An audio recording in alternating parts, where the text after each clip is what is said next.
Art is hard to talk about in a general sense. The term itself is so broad and all-encompassing that one inevitably ends up narrowing the conversations down to a certain aspect in one way or another. And I'm going to do just that from the get-go. I want to talk about art and the different communities it can foster. There's the fine arts community, the pop art communities, street art communities, design communities, cartooning communities, and so on. Even then, the different groups I listed out can have their own subsections which become even more niche in their appeal. Curious about how different art trends spawn different groups, I went to seek out answers. So I went to the Design BFA thesis show, Throwing Stones, hosted at Mason Gross, and while there, I sought out interviews from some students that attended the art school. I asked the students attending the school two questions. How can art foster a community, and how can art improve a community?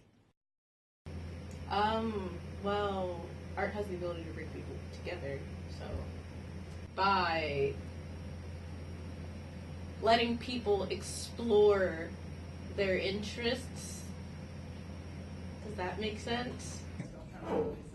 Art can make a community better by giving people ways of expressing themselves and being accepted in their own forms, in their own ways, and being able to connect with other people who are able to express their own ways, use their own emotions in different ways.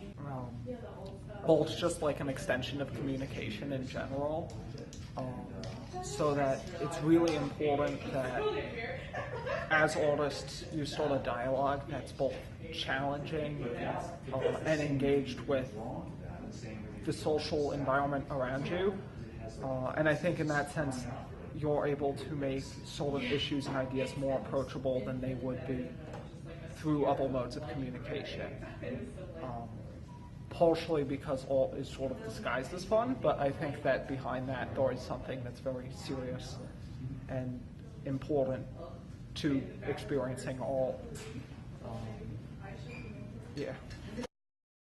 To a lot of the artists I spoke to about how art can improve communities, a big part of art comes down to the individual experience, like how one could express themselves or how one views the art, which is to be expected. But what I'm interested in is how these individual aspects of engaging with art can create these communities. What's interesting about art is the way that a person can perceive this medium, gain some meaning out of it, and go to the next person and see what meaning they gained out of it.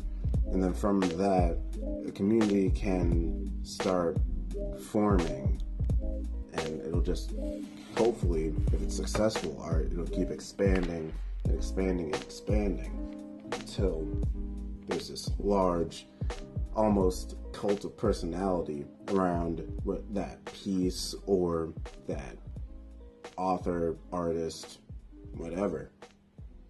And that's cool.